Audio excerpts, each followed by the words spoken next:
अच्छा जी, तो हम शुरू करते हैं आज का सेशन।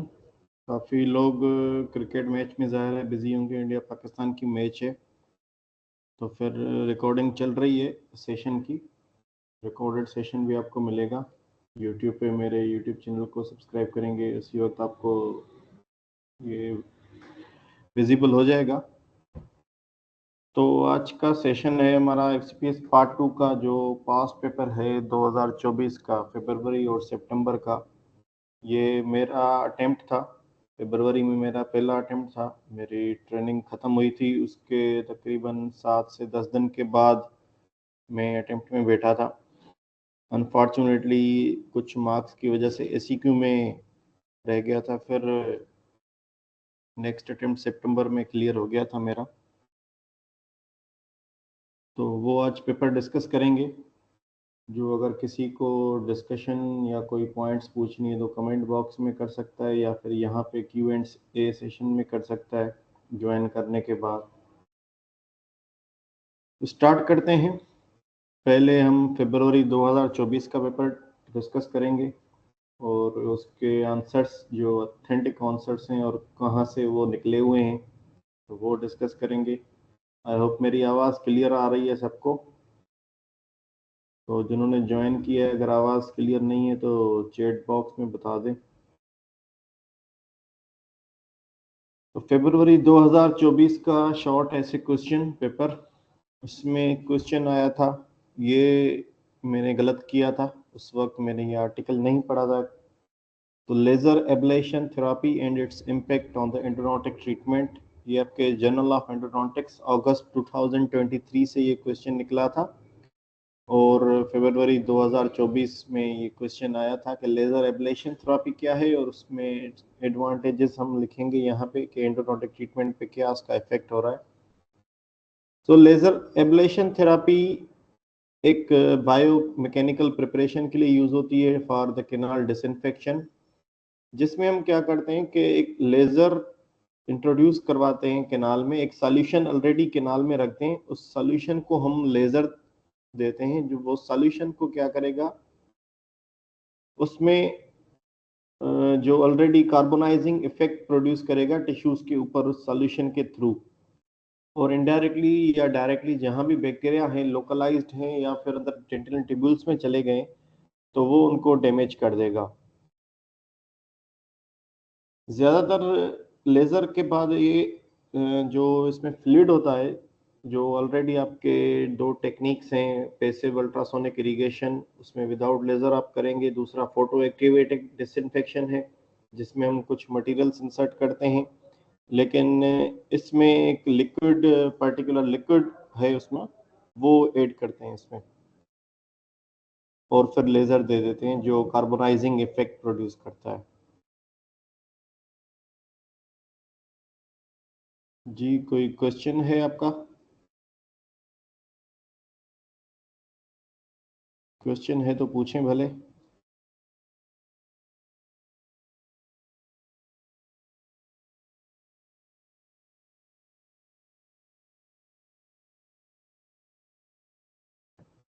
तो इसका जो इम्पैक्ट, जी करने का ऑप्शन नहीं आ रहा हमारे जी, चैट बॉक्स में चैट राइट करने का ऑप्शन नहीं आ रहा। आपकी आवाज क्लियर नहीं आ रही। चैट बॉक्स में चैट राइट, चैट बॉक्स में चैट ओपन है ऑलरेडी।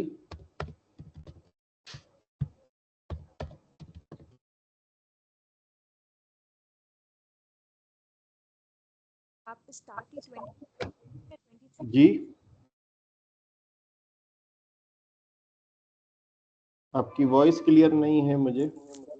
आपने स्टार्ट ही 24 सेशन से किया है या 23 का करवा चुके हैं? नहीं नहीं, ये फर्स्ट क्वेश्चन है मेरा, अभी स्टार्ट किया है मैंने।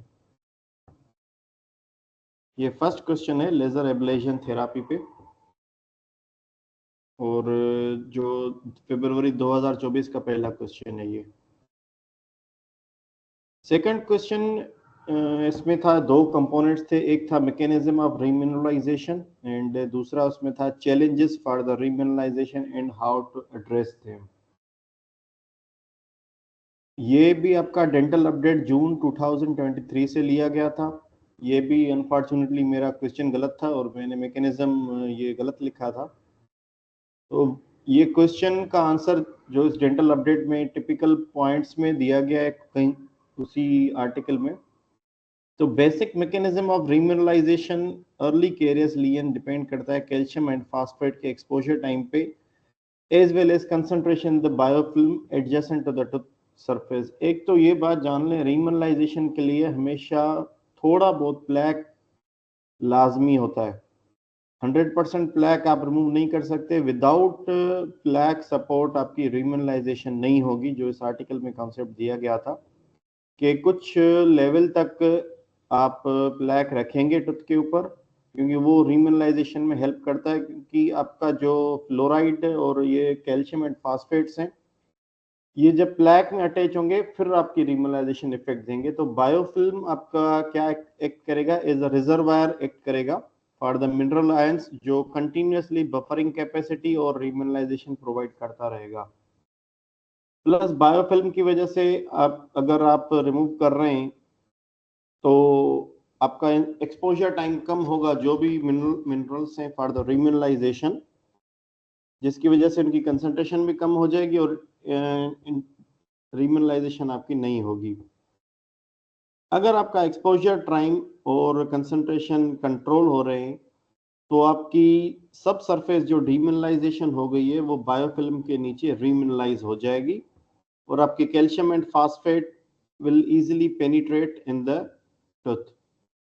बट अगर आपने बायोफिल्म हटा दी और एक्सेसिवली एक्सपोजर दे दिया टूथ के ऊपर, तो मिनरल्स तो गेन होंगे लेकिन वो ज्यादातर सरफेस के ऊपर रहेंगे और सब सरफेस जो डीमिनरलाइजेशन है उसको रीमिनरलाइज नहीं कर पाएंगे। तो ये एक मैकेनिज्म जो डिस्क्राइब किया गया था, जिसके बारे में एससीक्यू पूछा गया था कि बायोफिल्म का होना लाजमी है टूथ के ऊपर। टूथ ड्राई नहीं होना चाहिए। अगर बायोफिल्म नहीं हुई तो जो भी मिनरल्स हैं जस्ट सरफेस को मिनरलाइज कर देंगे, लेकिन सब सरफेस को रिमिनरलाइज नहीं करेंगे जहां से केरीज स्टार्ट हुई है। देन उसी में पार्ट बी था उसी क्वेश्चन में कि challenges for the remineralisation and how to address them. तो चैलेंजेस कुछ ये थे कि deep mineral gain, salivary pellicle, surface pre conditioning and speed of ion release. ये 4 फैक्टर्स आपने चैलेंजेस लिखने थे और उसकी फिर डिस्क्रिप्शन लिखनी है कि deep mineral gain within the body of carious lesion challenging है बिकॉज लियन सरफेस जोन जो है केरीज का, उसमें पोरोसिटी इतनी नहीं होती। ज्यादातर जो आपकी पोरोसिटी होती है वो आपके बॉडी ऑफ लीजन में होती है और जो ऑलरेडी पोरोसिटी कम है सरफेस जोन की, जो आपके टॉपिकल एजेंट से ब्लॉक हो सकती है, तो ब्लॉक करने के बाद आपके जो मिनरलाइजिंग एजेंट्स हैं वो अंदर पेनिट्रेट नहीं कर पाएंगे। पेनिट्रेट नहीं करेंगे तो आपकी बॉडी ऑफ जो केरियस लियन है वो मिनरलाइज नहीं होगा। तो ये एक चैलेंज है रीमिनरलाइजेशन ट्रीटमेंट ऑप्शंस में कि डीप आपका मिनरल पेनिट्रेशन नहीं हो पाता। दूसरा है स्लाइवरी प्लेकल। स्लाइवरी प्लेकल एनामल सरफेस के ऊपर एक ऑर्गेनिक लेयर बनाता है जो आयोनिक जगह मटेरियल्स हैं इनामल में जाने के लिए, वो उनकी ट्रांसपोर्टेशन को रिटार्ड कर रहा है, रोक रहा है, अंदर ना जा पाए और ज्यादा से ज्यादा सिर्फ सरफेस के ऊपर उनको डिपॉजिट कर रहा है और डीप पेनिट्रेशन उनको करने नहीं दे रहा। दूसरा है सरफेस प्री कंडीशनिंग। आप भले कौन से भी रीमिनरलाइजिंग एजेंट्स यूज करें लेकिन फिर भी आपको सीपीपी एसीपी पेस्ट या डिफरेंट किस्म के सेल्फ असेंबलिंग पेप्टाइड्स यूज करने पड़ेंगे। मतलब ट्रुथ को प्री कंडीशनिंग करना पड़ेगा जो पेशेंट्स नहीं कर पाएंगे। तो ज्यादातर जो आपके रीमिनरलाइजेशन ट्रीटमेंट्स हो रहे हैं वो ऑफिस में हो रहे हैं और होम बेस्ड नहीं कर पा रहे हैं पेशेंट्स। तो ये भी एक चैलेंज है रीमिनरलाइजेशन थेरापी में। दूसरा है speed of ion release. Toothpaste और माउथ वॉशेस जो हैं वो एक्टिव इंग्रेडिएंट्स जो अंदर पेनिट्रेट करने में उनको डिफिकल्टी हो रही है। जस्ट लाइक टूथपेस्ट में जो इंग्रेडिएंट्स हैं जो रीमिनरलाइज करवा सकते हैं, जब तक उनको वाटर और सलाइवा से कांटेक्ट नहीं होगा तो वो उस प्रोडक्ट से रिलीज नहीं हो पाएंगे। रिलीज नहीं होंगे तो आपकी ओवरऑल रीमिनरलाइजेशन नहीं होगी। तो ये कुछ चैलेंजेस हैं जिसकी वजह से वो ज़्यादातर जो रिमोलेशन थेरापी हैं ऑफिस बेस्ड हो रही हैं और होम बेस्ड, मतलब पेशेंट घर पे अपने हिसाब से यूज़ नहीं कर पा रहा, तो ये अभी भी डिफ़िकल्टीज़ अवेलेबल हैं। दूसरा उसमें जो पार्ट सी था, strategies to address these challenges. अब कैसे इन चैलेंजेस को इम्प्रूव करें हम, तो एक तो है इनहेंस डिफ्यूजन टेक्निक के प्री कंडीशन करें लीजन को ताकि आपके डिफ्यूजन अच्छे से हो। जस्ट लाइक कैसे प्री कंडीशन करें, ओरल प्रोफाइलेक्सिस करें, एक्सीस ऑफ बायोफिल्म्स रिमूव करें और जो मिनरल डिपॉजिट कराएं, एसिड इचिंग कराएं ताकि जो पोरोसिटी है सरफेस लीजन की वो इंक्रीज हो, जिसकी वजह से आपकी डीप पेनिट्रेशन हो जाए। और आप स्पेशल सीपीपी एसीपी पेस्ट उसके साथ यूज करें रीमिनलाइजिंग एजेंट्स के साथ, और सिर्फ रीमिनलाइजिंग एजेंट्स यूज ना करें, ये सीपीपी एसीपी पेस्ट दोनों कंबाइन करके यूज करेंगे तब जाके कुछ इफेक्ट आ रहा है। And the surface pre conditioning, एक तीसरा जो एक स्ट्रेटजी दी गई है वो ये है कि एयर एब्रेजन का इस्तेमाल करें ताकि टच सरफेस में मिनरलाइजिंग एजेंट पेनिट्रेट आराम से कर पाएं। और फिर जो आप मिनरलाइजिंग एजेंट्स यूज कर रहे हैं उनमें बायोग्लास इंटीग्रेट कर दें या फिर काइटोसान बेस्ड जो मिनरलाइजिंग एजेंट्स हैं वो यूज करें। डिलीवरी सिस्टम कुछ इम्प्रूव करें, माउथ वॉशेज या टूथपेस्ट जो इजीली ब्रेकअप हो जाए और रीमिनलाइज करवाएं। ये आपके जो तीनों क्वेश्चन थे ये एक ही डेंटल अपडेट जून 2023 से लिए गए थे। देन क्वेश्चन था कि prognosis of crack tooth syndrome और types of cracks. Types of cracks तो वो बुक में भी आपका ऑलरेडी लिखा हुआ है कि कस्प फ्रैक्चर होता है, वर्टिकल रूट फ्रैक्चर होता है and crown fracture, horizontal mesiodistal crown fracture होता है एंड स्प्लिट टूथ होता है एंड क्रेज लाइंस होती हैं। तो क्लासिफिकेशन के बारे में एक उन्होंने पूछा था कि प्रोग्नोसिस की बेसिस पे जो क्लासिफिकेशन है वो क्लार्क एंड कॉगमैन की डेंटल अपडेट जुलाई 2023 से। एक्सीलेंट प्रोग्नोसिस कब होगी क्रैक टूथ की, कि अगर आपका कस्पल फ्रैक्चर है डेंटिन में और फेशियोपल्पर और लिंगोपल्पल लाइनिंगल ऑफ कस्प सिर्फ इन्वॉल्व कर रहा है, वो भी सीमेंट एनामल जंक्शन तक या थोड़ा सा सीमेंट एनामल जंक्शन से नीचे है, but it is not sufficiently सब जिंजाइवल या सब क्रिस्टल नहीं है, या फिर हॉरिजॉन्टल फ्रैक्चर ऑफ कस्प है जो पल्प इन्वॉल्व नहीं कर रहा, तो उसकी प्रोग्नोसिस एक्सीलेंट है। गुड प्रोग्नोसिस कब होगी, जब वर्टिकल फ्रैक्चर है मेजियोडिस्टली डेंटिन में है बट पल्प इन्वॉल्व नहीं कर रहा। पुअर प्रोग्नोसिस, वर्टिकल फ्रैक्चर है मेजियोडिस्टली डेंटिन में बट सिर्फ क्राउन में है, रूट इन्वॉल्व नहीं कर रहा। अगर आपका कोई भी फ्रैक्चर रूट तक गया या सब क्रिस्टल जा रहा है तो वो होपलेस प्रोग्नोसिस में आ रहा है। देन द क्वेश्चन जो लिया गया था dental clinics of north America 2021 से, complication of guided implant surgery. ये आपके कॉम्प्लिकेशन जस्ट आपने मेंशन करने हैं, एक तो वेक्सअप एरर्स, दूसरा radiographic template errors, errors in accuracy of CT scan, errors in accuracy of surgical guide and over heating of the bone. और जो मैंने एग्जाम में गलती की थी वो जस्ट एक over heating of the bone लिख दिया था और आपके वेक्सअप एरर और रेडियोग्राफिक टेम्पलेट एरर। बाकी दो ऑप्शन ये मुझे उस वक्त याद नहीं आए थे क्योंकि ये आर्टिकल नहीं पढ़ा था मैंने, सिर्फ 7 दिन में जस्ट अपना अटेम्प्ट दिया था। देन एक केस रिपोर्ट पे क्वेश्चन आया था, उसके सवाल थे डायग्नोसिस एंड मैनेजमेंट ऑप्शन, तो वो केस रिपोर्ट थी जेओई की आपके अगस्त 2023 से। जेओई के लिए जो मैंने अटेम्प्ट क्लियर किया है सितंबर अटेम्प्ट, मेरी जो रिकमेंडेशन हो रही है जेओई से, जो मुझसे पूछते हैं कि पार्ट 2 की तैयारी कैसे करनी है, मैं रिकमेंड यही करता हूँ कि जेओई के सिर्फ जस्ट आप केस रिपोर्ट्स पढ़ें, क्योंकि मैंने केस रिपोर्ट्स के अलावा कोई भी एक आर्टिकल जेओई का नहीं पढ़ा था अपने सेकंड अटेम्प्ट में। पहले अटेम्प्ट में तो आर्टिकल्स पढ़े ही नहीं थे, लेकिन सेकंड अटेम्प्ट दिया था जिसमें क्लियर हो गया था, उसमें सिर्फ जेओई के केस रिपोर्ट्स के अलावा कोई भी एक आर्टिकल मैंने नहीं पढ़ा था इसमें। तो वो इस केस के ऊपर आपका एक था पूरा डायग्नोसिस और मैनेजमेंट, वो मैंने इसमें आंसर नहीं लिखा क्योंकि वो ऑलरेडी डिट्टो इससे कॉपी किया गया था पूरा केस का सिनेरियो और उसका मैनेजमेंट पूछा गया था। तो ये याद रखें केस रिपोर्ट पे हमेशा एक क्वेश्चन जरूर आएगा, एसीक्यू में हर साल आता है। अभी भी आप इसमें नोट करेंगे जैसे फरवरी और आपके सितंबर वाले अटेम्प्ट में भी एक केस रिपोर्ट आई थी। देन था जो क्वेश्चन था कि advantages and disadvantages of digital impression. ज्यादातर लोग लिख के आए थे कैडकेम के एडवांटेजेस, जो बिल्कुल गलत है। काफी लोगों ने कैडकेम के एडवांटेजेस लिख दिए कि कैडकेम क्या है, कैडकेम के वगैरह वगैरह। तो ये बीडीजे मार्च 2023। अगर आप ये नहीं लिख रहे तो आप बुक में भी इसका आंसर अवेलेबल है ऑलरेडी आपके आर्ट एंड साइंस वाले चैप्टर में, डिजिटल डेंटिस्ट्री वाले में। तो मैंने वो आंसर लिखा था और मैंने ये वाला आंसर नहीं लिखा था, तकरीबन सेम पॉइंट्स होती हैं।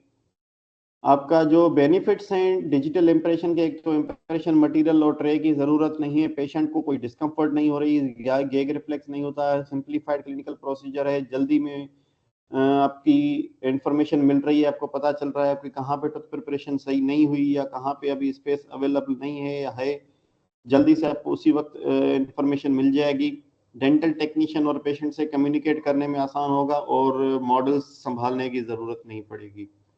डिसएडवांटेजेस ये हैं कि डिजिटल इंप्रेशन को यूज करने के लिए थोड़ी बहुत ट्रेनिंग चाहिए होती है, बहुत जरा महंगा होता है, और डीप मार्जिन या सब जिंजाइवल प्रिपरेशन आप नहीं कर सकते। क्रॉस आर्च डायमेंशन मतलब अगर मैंडिबल या मैक्सिला के लेफ्ट राइट में अगर आपने मल्टीपल रिस्टोरेशन हैं या ब्रिजेस हैं या डेंचर है, तो वो आप उसमें इंट्राओरल स्कैनिंग से नहीं कर पा रहे, अभी तक इतनी टेक्नोलॉजी नहीं हुई फिलहाल। तो देन जो क्वेश्चन था आपके डेंटल अपडेट जनवरी 2021 से एक सिनेरियो दिया गया था, उसमें क्लियर कट डायग्नोसिस लिखा गया था meningococcal.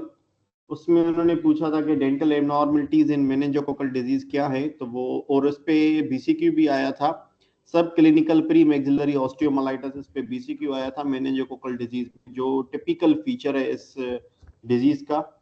Hypoplasia and hypomineralization of the teeth, failed or delayed eruption, root and crown malformation, subclinical premaxillary osteomyelitis, and failure of eruption and hypodontia। But जो मेन आपका है इसमें इम्पोर्टेंट मेनिंजोकोकल में, वो ये चीज होती है सबक्लिनिकल प्रीमैक्सिलरी ऑस्टियोमाइलाइटिस। देन उसी में एक क्वेश्चन था कि aetiological classification for isolated periodontal pocket, और ये मैंने 100% क्वेश्चन जो ऑलरेडी इसमें दिया गया है आर्टिकल में, लेकिन आर्टिकल पढ़ा नहीं था, लेकिन मैंने अपने हिसाब से जो मेरी क्लिनिकल एक्सपीरियंस था तो उस हिसाब से मैंने इनके आंसर्स लिखे थे। और क्योंकि ये ऑलरेडी तकरीबन मैं सारे केसेस कर चुका हूँ, पहले तो रेडिकुलर ग्रूव का मेरे अपने R1 में ही केस आया था, तो उसकी वजह से मुझे आइडिया हो गया था कि आइसोलेटेड पेरियोडोंटल पॉकेट डेंस इन्वेजिनेटस में रूटीनली मेरी रिसर्च चल रही है।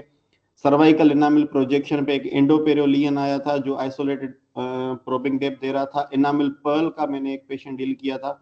ये 4 आप उसमें, और देन दूसरे जो वर्टिकल रूट फ्रैक्चर है, परफोरेशन हो गई, या फिर ओवरहैंगिंग रिस्टोरेशन है, या आपके ऑर्थोडोंटिक फोर्सेस इलास्टिक बेंड जिसकी वजह से अगर बायोलॉजिकल विड्थ वायोलेट हो रही है, या फिर आपका आइसोलेटेड ट्रॉमा हो गया, आपने एलिवेटर लगाया दांत निकालने के, दूसरे दांत को लगा दिया था, तो वहां पे भी आपका आइसोलेटेड पॉकेट बन जाता है। सिमेंटल टीयर्स, बकल बाइफर्केशन सिस्ट और लेटरल पेरियोडोंटल सिस्ट। तो ये पूरी डेंटल अपडेट जुलाई 2023 में क्लासिफिकेशन आई थी, लेकिन मैंने तकरीबन यही आंसर्स लिखे थे और अपने सुपरवाइजर को दिखाया था, उन्होंने एक्सेप्ट कर दिया था। बाद में मैंने ये जब नेक्स्ट अटेम्प्ट के लिए ट्राई कर रहा था, उसमें ये मैंने आर्टिकल पढ़ा था डेंटल अपडेट का। डेंटल अपडेट सबसे इम्पोर्टेंट है, मेरी रिकमेंडेशन है। फर्स्ट नंबर पे, सेकंड नंबर पे आपका बीडीजे, थर्ड नंबर पे आपका डीसीएनए, फोर्थ पे आपके केस रिपोर्ट्स फ्रॉम द जेओई, जो मैंने अपनी रिकमेंडेशन प्रिपरेशन की थी और अपने आर्टिकल्स कवर कर दिए थे। तकरीबन 4 महीने जस्ट लगते हैं आपको, तकरीबन 5 साल के आर्टिकल्स आराम से कवर कर लेंगे। एक आर्टिकल पढ़ने की भी टेक्निक होती है कि कैसे पढ़ना होता है, सारे आर्टिकल्स नहीं कवर करने होते। Then healing patterns after middle root fracture, ये आपके ऑलरेडी बुक में दिया गया है। इसमें काफी लोग आर्टिकल्स का रेफरेंस दे रहे थे, तो ये आप समझ लें कि पार्ट 2 के एग्जाम में भी आपके जरूरी नहीं है कि हर चीज आप आर्टिकल्स का रेफरेंस दें और बुक वाला नहीं लिखें। अगर आप कहीं बुक वाला भी लिख रहे हैं तो ये बस एक चीज मैं आपको कहूंगा कि शॉर्ट ऐसे में आप जो भी आंसर लिख रहे हैं उसका रेफरेंस मेंशन कर दें कि ये आंसर बेस्ड में इस जगह से याद है मुझे वो लिख रहा हूँ, ताकि एग्जामिनर अगर उसकी की अगर किसी आर्टिकल से बनी हुई है लेकिन आपने रेफरेंस दिया है और वो मैच हो रहा है उस क्वेश्चन से, तो वो आपको मार्क्स मिल जाएंगी। ये एक एग्जामिनर जो हैं उनके ही ऑलरेडी वर्ड्स हैं, तो ये मैं आपको सजेशन दूंगा। अगर आप बुक से लिख रहे हैं तो बुक का रेफरेंस मेंशन कर दें ऊपर। हीलिंग पैटर्न्स आपके healing with calcified heart tissue, connective tissue, bone and connective tissue and granulation tissue, जो आपके ऑलरेडी आईएमए में भी काफी बार ये रिपीट हो चुका है क्वेश्चन। सिनेरियो था, सिनेरियो में पूरा नहीं लिखा है इसमें, सिनेरियो था और उसमें रूट फ्रैक्चर ही डायग्नोस था ऑलरेडी, कि उसमें फिर हीलिंग पैटर्न्स उन्होंने पूछे थे। देन जो ये क्वेश्चन मेरा गलत हो गया था, ये पूरी सीरीज आई है ब्रिटिश डेंटल जर्नल में आपके पूरे ऑल सेरामिक्स पे, वो मैं रिकमेंड करूंगा कि पूरी सीरीज कवर कर लें। भले आप अगर 2025 में एग्जाम दे रहे हैं और काफी लोग कहते हैं कि पिछले 2 साल के पढ़ो, ये पढ़ो, ठीक है, हर किसी की लक होती है, और बट ये काफी जो सीरीजेस आ रहे हैं मैं रिकमेंड करूंगा। और काफी लोग सीरीज काफी पुरानी भी पढ़ते हैं, तो वो मैं रिकमेंड नहीं करूंगा। जो भी आपका एग्जाम है, एग्जाम से 5 साल पहले के जो भी आर्टिकल्स हैं और उसमें सीरीज हैं, सिर्फ उस पे उसके ऊपर फोकस करें, बाकी किसी भी पुरानी सीरीज पे फोकस ना करें, क्वेश्चन नहीं आएगा कहीं से भी। तो लो टेम्परेचर एजिंग डिग्रेडेशन, ये ज्यादातर आपकी टीएम पे ही फोकस हो रहा था। मैंने जो गलती की थी इसमें, टीएम ट्रांसफॉर्मेशन जो जिरकोनिया में होती है उसके बारे में लिख दिया था, और ज्यादा है तकरीबन वही सेम चीज, बस यहाँ पे ये चीज कह रहा है कि जो आपकी जिरकोनिया में टीएम ट्रांसफॉर्मेशन की फेस ट्रांसफॉर्मेशन वाली प्रॉपर्टी है, वो ह्यूमिड और वेट एटमॉस्फेयर में स्लोली स्लोली होती जाती है। अगर आप जिरकोनिया क्राउन लगा रहे हैं, आपके पास काफी पेशेंट्स आते होंगे जो जिरकोनिया कुछ लगाने के बाद अचानक से टूट जाता है जिरकोनिया, तो उसका जो काज है वो यही है, लो टेम्परेचर एजिंग डिग्रेडेशन। इसमें ऑथर्स ने क्या कहा है कि आपके जिरकोनिया लगाने के बाद ओरल कैविटी में ह्यूमिड या वेट एटमॉस्फेयर में जो बार बार टेम्परेचर चेंजेस हो रही हैं, जिसकी वजह से आपका टीएम ट्रांसफॉर्मेशन क्रोनिकली होती रहती है। लेकिन अचानक से जिरकोनिया की एक प्रॉपर्टी है कि टीएम ट्रांसफॉर्मेशन वो लिमिटिंग है, वो नहीं है कि हमेशा वो टीएम ट्रांसफॉर्मेशन में करता रहेगा। एक बार टीएम ट्रांसफॉर्मेशन हो गई, कहीं पे अगर क्रेक आ गया, वो क्रेक फिल हो गया। लेकिन अगर लॉन्ग टर्म क्रेक्स आते रहेंगे तो वो क्रेक फिल करने की कैपेसिटी है वो कम हो जाती है जिरकोनिया की। क्यों? क्योंकि ओरल कैविटी के थर्मल चेंजेस की वजह से, ओरल कैविटी की ह्यूमिड या वेट एनवायरनमेंट की वजह से, फिर क्या कहेगा, अचानक से पेशेंट का जिरकोनिया क्राउन टूट जाएगा, क्योंकि एक लिमिटिंग फैक्टर होता है इसमें जिरकोनिया में, और तो वो आपका डैमेज कर देगा क्राउन को। तो वो low temperature ageing degradation phenomena इसी को ही कहते हैं, जो आपके बीडीजे मार्च 2022 में है। उसमें फिर पार्ट बी था क्वेश्चन का कि प्रीडिस्पोजिंग फैक्टर्स कौन से हैं इस फिनोमेना के। तो एक तो grain size of the zirconia, grain distribution, stabiliser concentration, environmental factor और रेजिडुअल स्ट्रेसेस। ये जो पहले वाले आपके जो 3 फैक्टर्स हैं वो तो लेबोरेटरी के ऊपर डिपेंड है कि जिरकोनिया कौन सी क्वालिटी का वो लेबोरेटरी वाला यूज कर रहा है। दूसरा एनवायरमेंटल फैक्टर, रेजिडुअल स्ट्रेसेस, ये पेशेंट के ऊपर डिपेंडेंट है। देन उसी में पार्ट सी था कि methods to decrease this phenomena, 2 तरीके हैं, एक तो ग्लेजिंग कर दें जिरकोनिया की, अनग्लेज जिरकोनिया यूज ना करें, दूसरा लेयर्ड जिरकोनिया यूज करें, कोशिश करें। तो ये आपका था फरवरी 2024 का शॉर्ट ऐसे क्वेश्चन। अब स्टार्ट करते हैं सितंबर 2024 का शॉर्ट ऐसे क्वेश्चन, और ये मैं इस अटेम्प्ट में निकला था इसी में, और इसके सारे जो भी आर्टिकल्स हैं जस्ट मैंने 4 महीने में कंप्लीट कर दिए थे। 5 साल के मैंने पूरे ही आर्टिकल्स पढ़े थे, 1-2 साल का नहीं पढ़ा था। तो वो मैं रिकमेंड करूंगा। हर किसी का अपना स्टाइल होता है समझने का, हर किसी का अपना स्टाइल होता है पढ़ने का, तो वो आप अपने आप को देखिएगा उसमें। उसमें एक क्वेश्चन था, ये मैंने अपने एक ऑलरेडी बीडीजे 2023 में ये क्वेश्चन जो की बन रही थी कि what are clinical factors to consider in the restorative management of tooth wear. मुझे याद है यही मैंने क्वेश्चन तकरीबन इसके 4 पेजेस पूरे भर दिए थे। 4 पेजेस में हालांकि जो की है वो तो सिर्फ इन फैक्टर्स के ऊपर, 10 फैक्टर्स के ऊपर बनी थी। वो 4 पेजेस इस वजह से क्योंकि मैंने टूथवेयर के तकरीबन 4 से 5 केसेस अपनी ट्रेनिंग के दौरान मैनेज किए थे, तो वो पूरे मेरे अपने सुपरवाइजर से डिस्कस हुए थे, और सुपरवाइजर ने वो सारी चीजें मुझसे करवाई थी कि क्या क्या असेस करोगे, वो सारे ड्यूरिंग केस डिस्कशन में, तो उस वजह से मुझे याद थे। वो मैंने अपने वर्ड्स में हर चीज लिख दी थी। लेकिन आपकी की ये कि aesthetic zone and smile line, tooth wear distribution, remaining tooth structure, tooth volume, existing restoration, root length, pulp and periradicular status, incisal classification, interocclusal space and posterior occluding units। तो अगर आप की से लिख रहे हैं, लेकिन मैंने अपने एक्सपीरियंस के हवाले से लिखे थे, जो तकरीबन उनके ऑप्शन सारे बुक्स में अवेलेबल हैं, तो वो मैंने ये की वाला एग्जैक्ट आंसर नहीं लिखा था। ये मैं आपको क्लियर कर बता दूं, ये एग्जैक्ट आंसर मैंने नहीं लिखा था, लेकिन पास हो गया माशाल्लाह।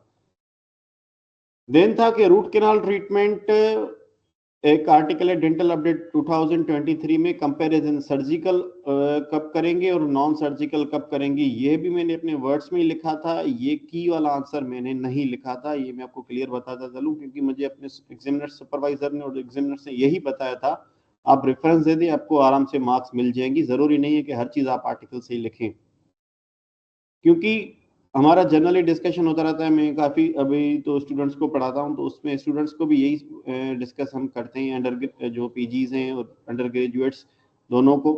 तो जब भी कोई रूट कैनाल फेल्यूर का केस आता है, तो मेरा तो सवाल ही ये होता है कि सर्जरी करें या रीट्रीटमेंट करें, सर्जरी क्यों नहीं करें। तो उस हिसाब से मैंने आंसर्स लिखे थे, आपके ऑलरेडी बुक में भी मेंशन्ड है इसके कि उस हेडिंग के दौरान के when to choose the surgical endodontics is the first line of treatment, तो आप वो उसमें लिखेंगे सर्जिकल अप्रोच के में, when should a surgical approach be favoured. Surgical approach हम कब करेंगे, जब रीसेंट पोस्ट एंड क्राउन है और इन्फेक्शन आपका प्रेजेंट है आरसीटी से पहले ही, आरसीटी भी अच्छी है, पोस्ट क्राउन निकालने के बाद आपको पेशेंट को डैमेज या खर्चा ज्यादा आ जाएगा, बेहतर है पेरियापिकल सर्जरी कर दें। दूसरा जो इसमें कंडीशन है जिसमें आपने डायरेक्ट सर्जरी करनी है, वो ये कि अगर आपने आरसीटी ऑलरेडी अच्छी हुई है, हर चीज स्टैंडर्डाइज ट्रीटमेंट के हिसाब से हुई है, तो खामखा रीट्रीटमेंट करने की जरूरत क्यों है, लियन हील नहीं हुआ। एंड थर्ड है कि रीट्रीटमेंट करने के दौरान स्ट्रक्चरल डैमेज के चांसेस अगर ज्यादा हैं, तो बेहतर है सर्जिकल पहले ही कर दें। एंड फोर्थ इज कोई आयाट्रोजेनिक या डेवलपमेंटल एनोमली है जो आपके नॉन सर्जिकल रीट्रीटमेंट के दौरान ट्रीट नहीं हो पाएगी, तो उसको डायरेक्ट सर्जरी पे चले जाएं। या फिर आपने अगर बायोप्सी लेनी है या सस्पेक्ट करें नियोप्लाज्म या केराटोसिस्ट है, तो जाहिर है डायरेक्ट एपिसेक्टमी भी तरफ जाएंगे। या फिर आपने पेरी रेडिकुलर टिश्यूज को विजुअलाइज करना है, कोई रूट फ्रैक्चर या परफोरेशन तो नहीं है, तो बेहतर है आप डायरेक्ट सर्जिकल अप्रोच की तरफ चले जाएं। नॉन सर्जिकल रिट्रीटमेंट कब चूज करेंगे, कि अगर पेशेंट को मेडिकल फैक्टर से, मतलब इसमें आप वही ऑप्शन रखेंगे जिसमें आपने सर्जरी कंट्राइंडिकेटेड है और आपकी क्राउन लेंथनिंग कंट्राइंडिकेटेड है, तो उन दोनों के फैक्टर्स आप मिला के इसी में लिख देंगे कि हम रिट्रीटमेंट कैसे क्यों, why we choose the retreatment first and not the surgery first. तो आपके जो जनरल सर्जरी के, जिस भी पेशेंट में जनरल सर्जरी के कंट्राइंडिकेशंस हैं वो भी लिख दें, आपके क्राउन लेंथनिंग के जहां भी कंट्राइंडिकेशंस हैं वो इसमें लिख दें, आपका आराम से आंसर हो जाएगा। मैंने यही किया था। Patient unable to tolerate the surgery, आपकी कोरोनल रिस्टोरेशन मिनिमल रिस्क है, आपकी रिस्टोरेशन मार्जिन्स वगैरह सब ऑप्टिमल हैं, आप या ऑपरेटर का इनसफिशिएंट एक्सपीरियंस है, वो सर्जरी नहीं कर पा रहा, बेहतर है नॉन सर्जिकल की तरफ चला जाए। या उसके पास इक्विपमेंट्स वगैरह अवेलेबल नहीं है, तो बेहतर है नॉन सर्जिकल की तरफ चला जाए। देन एक मैंने कहा ना जेओई का हमेशा क्वेश्चन आता है इसमें, तो क्वेश्चन केस रिपोर्ट हमेशा आएगा। केस रिपोर्ट में रिकमेंड करूंगा जेओई का कोई भी नहीं छोड़ना आपने। तो यहाँ पे एक सिनेरियो आया था, सेंसिटिविटी है, पेशेंट को पार्शियली इरप्टेड टूथ 4-7 में कोई केरीज वगैरह नहीं है, रेडियोग्राफिकली पल्प चेंबर के नियर है, डायग्नोस क्या, एग्जैक्ट पूरी सिनेरियो वही दिया गया था जो बुक में ऑलरेडी लिखा हुआ था। डायग्नोसिस उसका प्री इरप्टिव इंट्राकोरनल रिसॉर्प्शन। आपने इस किस्म का वो आंसर लिखना है, ज्यादा बात नहीं करनी उस केस में, ना ही आंसर शीट में इतना ज्यादा लिखना है। जरूरी नहीं कि हर क्वेश्चन पे आपने 4 पेजेस भरने होते हैं, इसका आंसर इस तरीके से लिखना है। ये मैंने एग्जैक्ट बुक से ही लिखा था। What are the factors to consider for the treatment, and उसमें lesion size, rate of progression, eruption stage, value of tooth in the dental arch, and what will be your treatment option in the current scenario, vital bulb therapy and gingivectomy, जो already उस article में लिखी हुई थी। Detail में लिखने की जरूरत नहीं है कि कैसे वाइटल बल्ब थेरेपी करेंगे या जिंजिवेक्टोमी। आपके जो भी क्वेश्चंस हैं वो एट द एंड हम डिस्कस करेंगे आराम से, जब ये स्लाइड्स में खत्म कर लूँ, थोड़ी बहुत हैं बस अभी।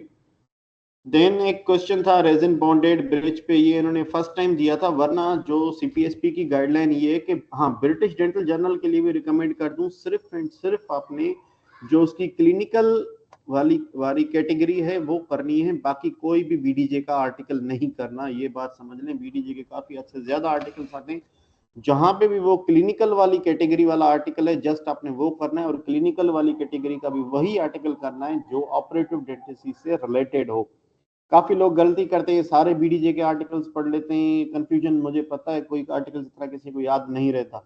दूसरा, अभी जो उन्होंने रिसेंटली ट्रेंड शुरू किया है बीडीजे में, एक सीरीज आ रही है टॉप टिप्स वाली, तो जो उन्होंने ये क्वेश्चन बनाया था 2024 में, जनवरी 27 जनवरी 2023 बीडीजे का आर्टिकल है, उसमें टॉप टिप्स से ये आर्टिकल निकला था क्वेश्चन के resin bonded bridges exclusively adhesive bond पे डिपेंडेंट करती हैं।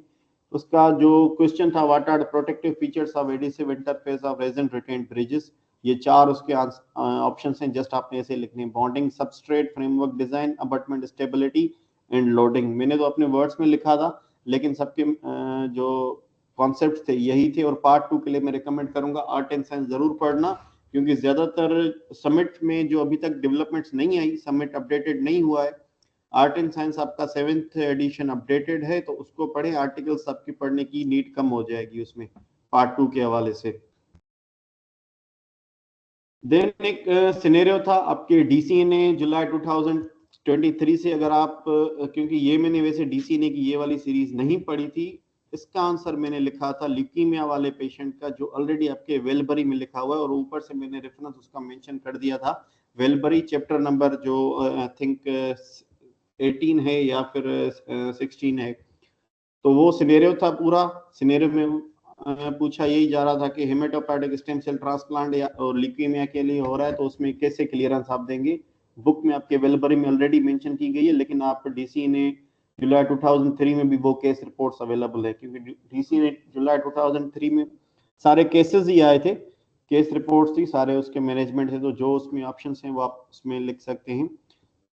तो उसमें एक क्वेश्चन ये था कि number first, what are intraoral complication during and post stem cell transplantation, ये आपके ऑलरेडी वेलबरी में भी लिखा हुआ है, लेकिन आर्टिकल में आंसर ये लिखा हुआ था, oral mucositis, bleeding, opportunistic infection, hyposalivation, dysgeusia, nerve pain and acute और chronic graft versus host disease, ये आपके ऑलरेडी वेलबरी में लिखा हुआ है।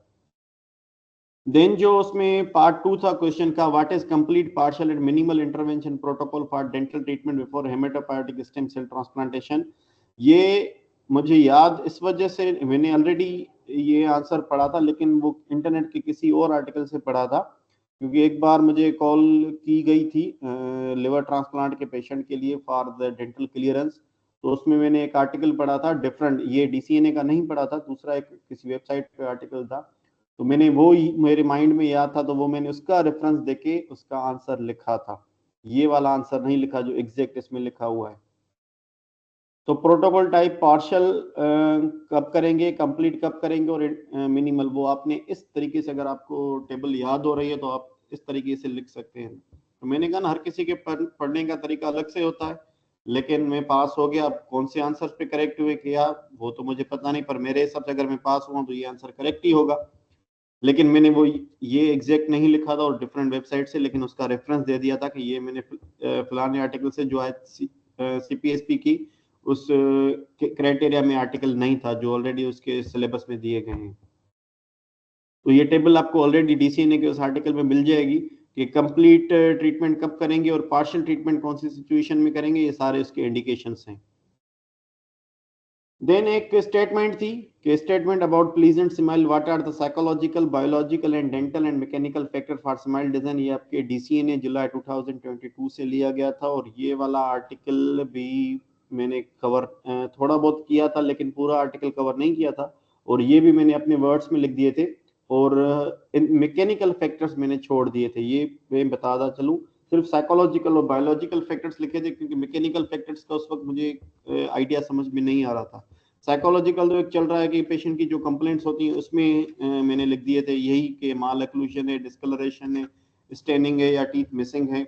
बायोलॉजिकल में आपका मैंने लिख दिया था biological width violation, muscles, vestibular depth, आपके जो स्केलेटल पोजीशंस हैं और स्माइल एनालिसिस है। मैकेनिकल फैक्टर मैंने छोड़ दिए थे, लेकिन जो की में लिखे mechanical factors, incisal edge, labial surface, occlusal surface and cervical region, ये आपके डीसीएनए से निकला है। DCNA में भी सिर्फ जो ऑपरेटिव डेंटिस्ट्री रिलेटेड आपकी जो नॉर्मल ओपीडी में ऑपरेटिव डेंटिस्ट्री वाली ओपीडी में जिस किस्म के केसेस आते हैं ना, उससे केसेस से रिलेटेड आप जस्ट आर्टिकल्स कवर करेंगे DCNA से, बाकी इतने ज्यादा आर्टिकल्स कवर करने की कोई जरूरत नहीं है। देन था what are the periodontal dental and oral patient factors for aesthetic crown lengthening, वो भी इसी आर्टिकल से लिया गया था। काफी लोग कंफ्यूज थे क्राउन लेंथनिंग ये फैक्टर्स कौन, लेकिन मैंने जो ऑलरेडी मैंने इस हेडिंग से आंसर नहीं लिखा था, मैंने just factors assessing for the crown lengthening just वो मेंशन कर दिए थे जो नॉर्मली हम क्राउन लेंथनिंग में इंटीरियर पे कर रहे हैं, वो जो आपके रोजेंशियल में भी लिखा हुआ है, आपके आर्ट एंड साइंस में भी लिखा हुआ है, आपके केरेंजा में भी लिखा हुआ है, तो वो वाले मैंने आंसर्स लिखे थे। और रूटीनली जो मैं क्राउन लेंथनिंग के केसेस करता रहता हूँ, तो उसमें से जो मैं फैक्टर्स असेस करता हूँ तो वो मैंने अपने हिसाब से लिख दिए थे। ये इस तरीके से हेडिंग नहीं लिखी थी, लेकिन फैक्टर्स यही लिखे थे तकरीबन। Gingival margin shape, gingival zenith, interdental papilla, incisal edge position, smile arc, axial inclination, contact position, embrasure, shape, colour, symmetry and lip line. कोई हेडिंग नहीं दी थी, जस्ट फैक्टर्स लिख दिए थे। तकरीबन 1.5 से 2 पेजेस का मैंने वो सारे फैक्टर्स लिख दिए थे कि क्राउन लेंथनिंग में कौन से फैक्टर्स पे असेस करूंगा। देन एक स्टेटमेंट थी और उसमें पूछ रहे थे कि importance of pulp testing technique कौन सी है, उसके रैशनल एंड यूजेस क्या है। ये एग्जैक्ट मैंने आर्टिकल पढ़ा था, 2022 का आर्टिकल है आपका BDG का। तो एग्जैक्ट आपने इस तरीके से वो टेबल लिखनी है, या इस तरीके से अगर आप डायग्नोसिस ऑफ पेन लिख दें फिर नीचे उसकी डिस्क्रिप्शन लिख दें, या फिर इस टेबल फॉर्मेट में लिख दें। ये आपको मैं स्लाइड्स भी शेयर कर दूंगा और आप रिव्यू कर सकते हैं इसको। देन एक स्टेटमेंट थी और यहाँ पे मैंने एक ब्लेंडर मारा था। ब्लेंडर इस तरीके से मारा था कि बोन ग्राफ्टिंग इम्प्लांट में मैकेनिज्म क्या है बोन ग्राफ्ट में की अकॉर्डिंग टू यही थी कि BDG की अगस्त 2023 से कि osteogenic, osteo inductive, osteo conductive. But मैंने यहाँ पे जो मैकेनिज्म लिखा था बोन ग्राफ्टिंग का, वो सारे जो हिस्टोलॉजिकल स्टेजेस हैं आपके DCNA में, एक histological stages bone graft implant का आर्टिकल है 2021 या 22 का आई थिंक। उसमें जो हिस्टोलॉजिकल स्टेजेस थी और पैथोलॉजिकल जो मैकेनिज्म्स हो रहे थे आफ्टर बोन ग्राफ्टिंग हीलिंग के, तो वो मैंने लिख दिए थे और ऊपर से उसका रेफरेंस दे दिया था। ये जो की वाला आंसर है ये मैंने नहीं लिखा था, लेकिन पास हो गया था। लेकिन एक उसका रेफरेंस दिया, लेकिन हिस्टोलॉजिकल मैकेनिज्म्स लिखे थे। अब यहाँ पे उस वक्त कंफ्यूजन आ रही थी और ये आर्टिकल मैंने नहीं कवर नहीं हुआ था मुझसे। स्टेटमेंट ऑफ मैकेनिज्म क्या है बोन ग्राफ्टिंग का और सक्सेसफुल फीचर्स क्या है treatment outcome. But successful features मैंने यही लिखे थे क्योंकि बोन ग्राफ्ट के जो केसेस मैंने किए थे और अपनी एक केस प्रेजेंटेशन में फिर मैंने लिटरेचर पढ़ा था तो उसमें यही थे, लेकिन इस हेडिंग से मैंने नहीं लिखा था। एक ये कि नेटिव ऑस्टियोब्लास्ट प्रेजेंट हो, वो तो ज़्यादा हिस्टोलॉजिकल आ रहा है। ब्लड सप्लाई एडिक्वेट हो, स्टेबल हो आपका ग्राफ्ट, टेंशन फ्री क्लोजर हो और good bone to graft contact, no pathology. ये जनरली कहीं भी आप बोन ग्राफ्ट करेंगे जो भी उसके सक्सेस के फीचर्स हैं आप उसमें वो लिखेंगे जर्नल। देन एक और केस रिपोर्ट आई थी, यहाँ पे कंफ्यूजन थी, उन्होंने टूथ नंबरिंग गलत कर दी थी। आई थिंक उसकी सबको मार्क्स मिल गई होंगी क्योंकि JOE generally international tooth numbering use करता है और CPSP में FDI नंबरिंग यूज होती है। तो काफी ये केस था टिपिकल क्राउन उसमें कस्प फ्रैक्चर का, लेकिन अकॉर्डिंग टू CPSP सब लोग समझ रहे थे कि केनाइन है, तो सबका आई थिंक ये गलत हो गया था डायग्नोसिस के ट्रीटमेंट क्या है। हालांकि जो केस रिपोर्ट था वो प्रीमोलर था, उसमें कस्प फ्रैक्चर था, उसका मैनेजमेंट था। यहाँ पे हर कोई केनाइन समझ रहा था, केनाइन में कभी कस्प फ्रैक्चर जनरली नहीं होता क्योंकि ट्रॉमा की कोई हिस्ट्री नहीं थी, तो बैठे बैठे तो कोई कस्प फ्रैक्चर नहीं होता ना, तो ये सबका गलत हो गया था। तो ये भी आपका जेवी की एक केस रिपोर्ट है उसमें आंसर, लेकिन कब ये भी अभी तक कंफर्म नहीं हो रहा कि इधर वो क्वेश्चन उसी केस रिपोर्ट से लिया गया था या नहीं लिया गया था क्योंकि स्टेटमेंट भी काफी इसकी चेंज थी। तो इसकी आंसर की इस वजह से डीप इतनी नहीं बनाई, लेकिन वो ये केस रिपोर्ट था आपका मैनेजिंग अ डीप सब जिंजेवल कस्प फ्रैक्चर, जो आपके मई 2023 से जो सस्पेक्ट था। जो सारे हमारे सीनियर्स थे वो भी यही कह रहे थे कि इसको यही होगा क्योंकि अकॉर्डिंग टू स्टेटमेंट जो केस डाइवर्ट हो रहा था वो इसी आर्टिकल की तरफ डाइवर्ट हो रहा था। बट अब क्या करें, टूथ नंबरिंग की वजह से सबकी कंफ्यूजन हो गई, ये भी मैंने और गलत कर दिया था। और मैंने भी क्राउन फ्रैक्चर पता नहीं क्या लिख के आया, मुझे अभी भी याद ही नहीं है इस केस के बारे में, उस वक्त आंसर के बारे में। सो ये आपके टोटल जो हैं 2024 के क्वेश्चंस हैं और शॉर्ट ऐसे हैं 2023 के मैं कल इंशाल्लाह डिस्कस करूंगा। आज मैच की वजह से मैंने भी ज़्यादा नहीं बना पाया, काफ़ी दोस्त के साथ अभी भी मैच देख रहा, मैंने कहा फिर जो कमिटमेंट्स हैं तो कर दूं। तो अभी आपके कुछ जो भी क्वेश्चंस हैं तो आप पूछ सकते हैं माइक्स अपनी ओपन करके। मैंने सबकी माइक्स को अलो कर दिया है। अब जिसको कोई अगर पूछना है question they can ask me, अगर कोई वॉइस में चैट में पूछना चाह रहा है दे कैन चैट, नहीं तो फिर मैं सेशन को फिर एंड कर दूंगा। और इसकी रिकॉर्डेड भी आपको लिंक मिल जाएगी, मेरे यूट्यूब चैनल पे अवेलेबल हो जाएगी ये थोड़ी देर में। सर जो बीडीजे के आर्टिकल्स होते हैं रिसर्च रिलेटेड, एजुकेशन रिलेटेड, वो मतलब नहीं करने हमें? कुछ भी नहीं करना। बीडीजी में अगर आप देखेंगे क्लिनिकल सीरीज करनी है, क्लिनिकल के अलावा कुछ भी नहीं, क्योंकि सीपीएसपी के सिलेबस में ऑलरेडी लिखा हुआ है कि clinical articles from the BDJ, nothing else. और जो सर एआई रिलेटेड आर्टिकल्स हैं वो? डॉक्टर साहब एआई रिलेटेड, अगर एआई वाला वो कंपोनेंट आपका ऑपरेटिव डेंटिस्ट्री और एंडोडोंटिक्स से रिलेटेड है तो वो आप कर सकते हैं। हर किसी आर्टिकल्स के आप थोड़े बहुत एब्स्ट्रैक्ट पढ़ेंगे ना इनिशियली तो आपको आइडिया हो जाएगा ये आर्टिकल किसके बारे में है। ठीक है। और डीसीएनए की जो स्माइल एनालिसिस है वो भी हमें करनी चाहिए 22 वाली 25 के अटेम्प्ट के लिए? एग्जाम से 5 साल पीछे के जो भी आर्टिकल्स हैं आपने करने हैं, और मैं रिकमेंड करूंगा सीरीज स्माइल एनालिसिस डीसीएनए की, इस पे मेरी पार्ट 2 के टॉक्स में शॉर्ट केस भी आया है।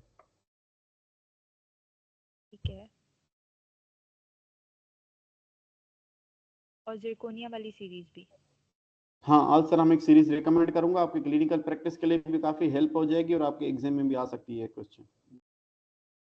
और जो टूथ वेयर रिलेटेड आर्टिकल्स हैं वो हमें मोस्ट रीसेंट वंस करने चाहिए या हमें पुराने भी करने चाहिए, लाइक 2019 पुराने कोई भी मैं से रिकमेंड नहीं रिलेटेड? करूंगा। जो एग्जाम की डेट से 5 साल पीछे कोई भी सीरीज है, कोई भी आर्टिकल है, उससे एक आर्टिकल भी पीछे आपने नहीं जाना है।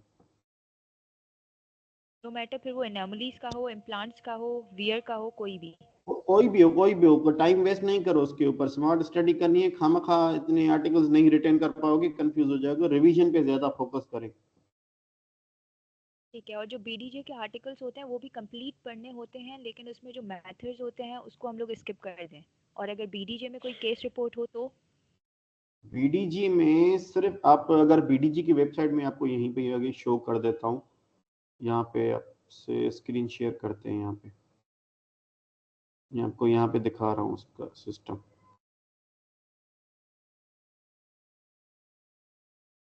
क्योंकि सर जेईई में तो इंट्रो और डिस्कशन पढ़नी होती है, बीच में सारा छोड़ देते हैं मटेरियल्स का। डीसीएनए में मैं पॉइंट्स आपको एक्सट्रैक्ट कर देते हैं, dental update to the point. बाकी बीडीजे बिल्कुल समझ नहीं आता कि उसको कैसे कवर करें। मैं आपको दिखा रहा हूँ, मेरी स्क्रीन आ रही है आपको? जी सर। और जो सर्च कर रहा हूँ वो आ रहा है? जी सर। ठीक है, तो यहाँ पे अगर मैं ब्रिटिश डेंटल जर्नल ओपन कर रहा हूँ, ये आ गया। जी। बीडीजी की वेबसाइट आपको नजर आ रही है? करंट इशू जी ओपन सर। कर रहे हैं जी। तो यहाँ पे अगर आप देखेंगे टेबल ऑफ कंटेंट्स अगर आ रहा है, जी सर। यहाँ पे ये क्लिनिकल का जो भी आर्टिकल है उस पे पढ़ना है। अगर आप देखेंगे does motivational interviewing have role in dentistry, आपके ऑपरेटिव रिलेटेड तो नहीं है ना। नो अगर सर। आप यहाँ पे एब्स्ट्रैक्ट इसका पढ़ रहे हैं तो ये कम्युनिकेशन वाला आपके क्लिनिकल से रिलेटेड तो इतना है नहीं, जो आपके यहाँ तो अप्लाई हो ही नहीं रहा। मोटिवेशनल जी। इंटरव्यूइंग वगैरह हमारे पाकिस्तान में तो होता नहीं है, जी। तो ये आर्टिकल काम का ही नहीं है आपने। ठीक है। और सिर्फ बाकी किसी भी आर्टिकल को आपने नहीं देखना इधर। अच्छा, जो सिर्फ क्लिनिकल वाले में है सिर्फ उनको देखना है, और वो भी अगर रिलेटेड हो तो करना है, वरना स्किप? जी, बाकी स्किप कर दो। और अगर इसमें कोई टेक्निक या टिप्स वगैरह कोई आर्टिकल जो मैंने आपको बताया वो आ रहा है तो वो कर दे, बाकी जरूरत नहीं है, खामखा टाइम वेस्ट हो जाएगा आपका। ठीक है। और क्योंकि सेशन में जो कुछ होते हैं स्पीकर्स वो करवा रहे होते हैं क्लिनिकल के अलावा भी कम कवर अप। डॉक्टर साहब मैं तो रिकमेंड नहीं करूंगा, क्योंकि मैं अपना एक्सपीरियंस बता रहा हूँ। और मेरा पहला अटेम्प्ट मेरी गलती थी, मैंने आर्टिकल्स कवर नहीं किए थे। और सेकंड अटेम्प्ट में जस्ट 4 महीने में जो लिमिटेड मुझे अपने सुपरवाइजर ने समझाया था कि कैसे आर्टिकल्स कवर करने होते, उन्होंने मुझे यही बताया था कि सीपीएसपी के जो गाइडलाइंस है, सिलेबस है, उसके हिसाब से चलो। उसके हिसाब से ही मैं चला था और अपने आर्टिकल्स 5 साल के कवर कर दिए थे जस्ट 4 महीने में, लिटरली कह रहा हूँ। और वो सारे उनको मैंने रिवाइज भी किए थे 2 बार। ठीक है। और जो सर डेंटल अपडेट में पार्ट्स में आर्टिकल्स आते हैं लाइक पार्ट 1 2 3, तो वो बहुत ज़रूरी है कि सारे पार्ट्स ही कवर हों या जो रेलेवेंट पार्ट्स हों सिर्फ वही कवर करने चाहिए? देखें, डेंटल अपडेट में भी मैं रिकमेंड वही करूंगा जो ऑपरेटिव डेंटिस्ट्री और एंटीडोंटिक्स से आपके रिलेटेड आर्टिकल्स हैं, तो वो आप करेंगे। अगर हमें डेंटल अपडेट ओपन कर रहा हूँ तो डेंटल अपडेट में भी आपके इतने आर्टिकल्स कम ही आते हैं। मैं आप यहाँ पे डिस्कस, स्क्रीन आ रही है मेरी? जी सर। अब ये लेटेस्ट इशू अगर हम ओपन कर रहे हैं डेंटल अपडेट का, तो यहाँ पे अगर हम देख रहे हैं कि ये ऑर्थोडोंटिक्स और पीडियाट्रिक के हवाले से एक ये आर्टिकल काम का ही नहीं है। ठीक है, रिस्टोरेटिव में भी ज्यादातर कभी प्रोस्थेटिक के आते हैं, तो वो आपने जैसे ये एडिसिव, ये ऑपरेटिव से रिलेटेड है, ये करना है। ठीक है, ये पीडियाट्रिक डेंटिस्ट्री मोस्टली अगर हम इसका एब्स्ट्रैक्ट देख रहे हैं तो ये सर्जिकल रिलेटेड है। अगर इसका एब्स्ट्रैक्ट पढ़ रहे हैं कि rare case anterior lingual mandibular bone depression है, ये डिफेक्ट्स लिंगुअल कॉर्टिकल एरिया में मोस्टली मैक्सिलोफेशियल रिलेटेड है, इसको छोड़ दें, कोई काम का नहीं है। जैसे देन सर अगर जेन वाले उसमें था ऑर्थो रेस्टोरेटिव रिलेटेड, जैसे ये ऑर्थो पीडो है तो वैसे उसमें ऑर्थो रेस्टोरेटिव रिलेटेड था जिसके 3 पार्ट्स हैं, तो क्या वो कवर करनी चाहिए हमें? अगर यहाँ पे अगर आप एब्स्ट्रैक्ट पढ़ें तो ये आर्टिकल का मतलब क्या है कि decision during childhood and adolescent orthodontic interface assess right people right to write this 2 part series general dental practitioner और स्पेशलिस्ट को कॉमन जॉइंट ऑर्थो और पीडियाट्रिक प्रॉब्लम मिक्स डेंटिशन पे ज्यादातर ये फोकस देखे करें। The second article focus on the interceptive orthodontics cross bite unerupted ectopic impacted canine. आपसे related तो ऑर्थो का नहीं है ना कुछ, जी तो ठीक है। वो काम का ही नहीं है। मेरी रिकमेंडेशन है, बाकी आपकी अपनी एक्सपीरियंस, जो मैंने तैयारी की थी, मैंने ये किस्म के आर्टिकल छोड़ दिए थे। ठीक है सर, ओके, थैंक यू। जी, और किसी को कोई क्वेश्चन? अस्सलाम वालेकुम सर। वालेकुम सलाम। काइंडली आप जरा एमसीक्यूज के बारे में भी फिर आपकी आवाज थोड़ी कम आ रही है, माइक की तरफ थोड़ी आ रहा। कह रही हूँ कि जरा एमसीक्यूज के बारे में भी गाइड कर दें कि बुक्स किसके बारे में? MCQs, how to attempt MCQs. BCQs. अच्छा, बीसीक्यूज के हवाले से मैं यही कहूंगा, बीसीक्यूज ज्यादातर आपके बुक से आते हैं, आर्टिकल से आपके बीसीक्यूज इतने नहीं आते। ठीक है। दूसरा, बीसीक्यूज के ऊपर आपने अपनी जस्टिफिकेशन नहीं देनी, एविडेंस बेस। अगर मैं सिंपल सा मिसाल दे रहा हूँ, अगर कहीं भी बीसीक्यू में पल्प का कोई जिक्र नहीं है तो आप ये मत समझिए कि डीप केरीज है तो हम आरसीटी उसमें कर देंगे। अगर उस क्वेश्चन में नहीं लिख रहा कि पल्प नेक्रोज्ड है या इरिवर्सिबल पल्पाइटिस वगैरह है, तो ये चीज आप नहीं करेंगे कि डीप केरीज है। चलो हमारे यहाँ तो ओपीडीज में डीप केरीज का आता है तो हम उसकी आरसीटी या क्राउन कर देते हैं, लेकिन एग्जाम में आपने ये अपने हिसाब से जस्टिफाइबल नहीं है कि डीप केरीज है तो पल्प तो जरूर इन्वॉल्व होगी। अगर क्वेश्चन में नहीं लिखा हुआ तो आपने नहीं मानना उस चीज को, और आपने उसको वाइटली मानना है, भले कितनी भी डीप केरीज हो, पूरा अक्लूजल सरफेस उखड़ गया हो, लेकिन आपने एंडोडोंटिक ट्रीटमेंट नहीं करना उसका। बाकी बीसीक्यूज बुक से ही आते हैं, और ज्यादातर जो आपके बीसीक्यूज आ रहे हैं वो आर्ट एंड साइंस से आ रहे हैं। तो आर्ट एंड साइंस में रिकमेंड करूंगा इंटरनेशनल एडिशन वाला, साउथ एशियन एडिशन नहीं, वो पूरा करना है आपने आर्ट एंड साइंस।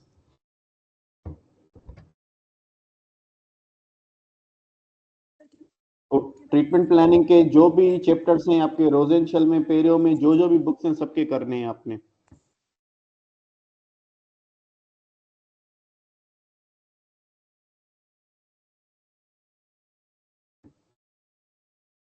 और कोई question? Sir art and science completely पढ़नी है इंटरनेशनल वाली रिलेटेड टू बीसीक्यूज, शॉर्ट ऐसे के हिसाब से नहीं? शॉर्ट ऐसे के हिसाब से मैं रिकमेंड, शॉर्ट ऐसे में ज्यादातर आपके आपके आते हैं आर्टिकल से, तो शॉर्ट ऐसे के लिए आर्टिकल्स बेस्ट हैं। बाकी पार्ट आईएमए वालों को तो चलो थोड़ा बहुत बीसीक्यूज कर लेते हैं, लेकिन पार्ट 2 के लिए मैं रिकमेंड करूंगा, आर्ट एंड साइंस के बिना पार्ट 2 मुश्किल हो जाएगा, जो मेरा एक्सपीरियंस है, क्योंकि मैंने तो अपने आईएमए में भी पढ़ा था और पार्ट 2 में पढ़ा पढ़ा था। जो आपके बीसीक्यूज उससे ज्यादा निकल रहे हैं और बन रहे, उससे ही ज्यादा बन रहे हैं। समिट आपका इतना अपडेटेड अभी तक नहीं हुआ 4th एडिशन के बाद। और सर श्लिनबर्ग के बारे में? मैंने तो नहीं पढ़ा, मैंने तो अभी तक बुक देखा भी नहीं है शिलेनबर्ग का। ठीक है सर, थैंक यू।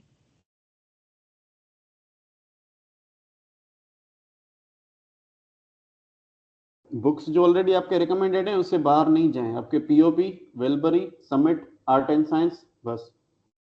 रोजेंशल का जो आपके ट्रीटमेंट प्लानिंग वाला चैप्टर है, पहले 3 से 4 वाले चैप्टर बस। इम्प्लांट का आर्टिकल से कवर हो जाएगा, मैंने तो अपने आर्टिकल से कवर कर दिए थे इम्प्लांट्स के जो भी टॉपिक्स हैं। शिलेनबर्ग वगैरह कुछ अलग से नहीं पढ़ा था मैंने। कंप्लीट डेंचर इम्प्लांट पे आपने फोकस ही नहीं करना, सिर्फ पार्शियल यूजेंटिलिज्म के इम्प्लांट्स पे फोकस करना है। Sir as you mention treatment planning related चीज़ें करनी है, तो शिलेनबर्ग में भी लाइक कुछ चैप्टर हैं related to treatment planning specific. तो वो आप कर सकते हैं, लेकिन मैंने नहीं पढ़ा था। Okay sir.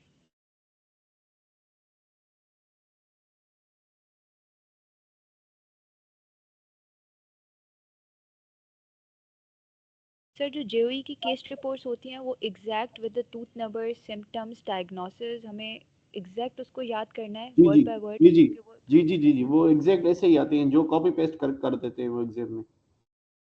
और जो जेओई के आर्टिकल्स होते हैं जिसमें मल्टीपल केस रिपोर्ट्स होती हैं, लाइक 2-3 होती हैं, वो जैसे सब जंजावल कस्पल फ्रैक्चर वाले में भी 3 केस रिपोर्ट्स थी ऑफ डिफरेंट सिनेरियोज, उन्होंने एक सब उठा सब के दे सब दी। चीज जेईई का केस रिपोर्ट आपने पूरा रटना है उसको।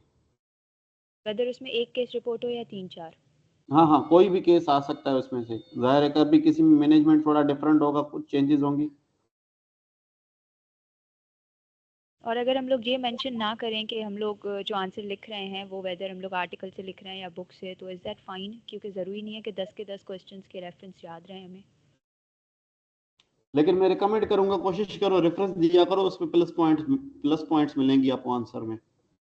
ये एग्जामिनर्स की बात है, और मैंने अपने दोनों अटेम्प्ट में जब पास हुआ दोनों में सबके रेफरेंसेस लिख दिए थे, बुक का नेम भी, अगर कोई आर्टिकल का था तो आर्टिकल का लिख दिया था। Yes, sir.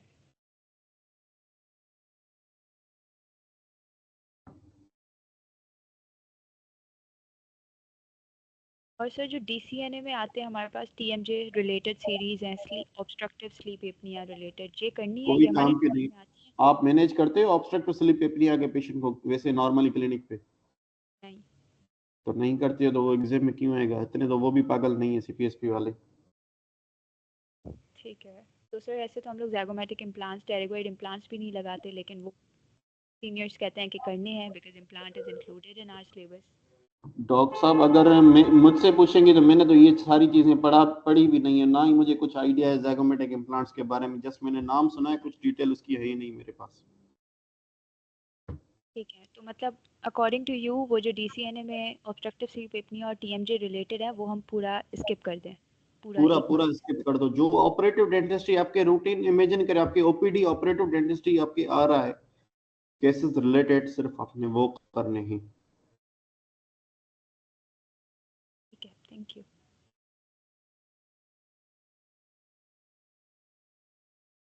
ये मैं सब चीज अपने एक्सपीरियंस का बता रहा हूँ जो मैंने की थी। ऐसा नहीं कि कल को कोई अगर क्वेश्चन आ गया तो कहेंगे डॉक्टर सारंग ने कहा था ये छोड़ दो। बाकी अब हर किसी की अपनी है, किसी को कितनी बैकग्राउंड नॉलेज है।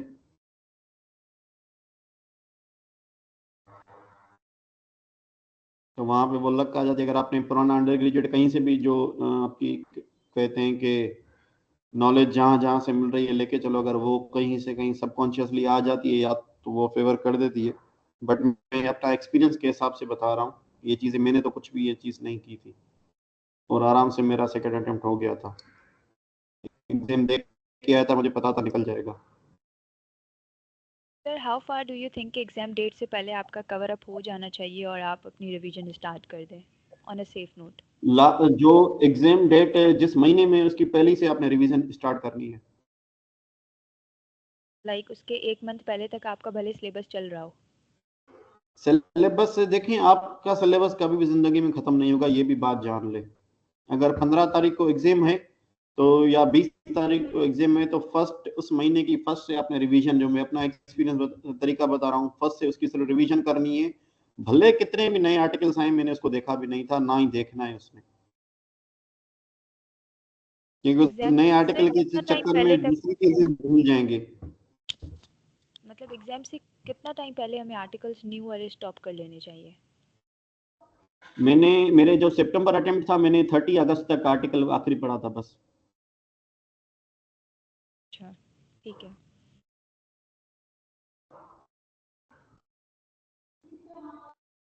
Thank you sir. जी, और किसी को कोई क्वेश्चन?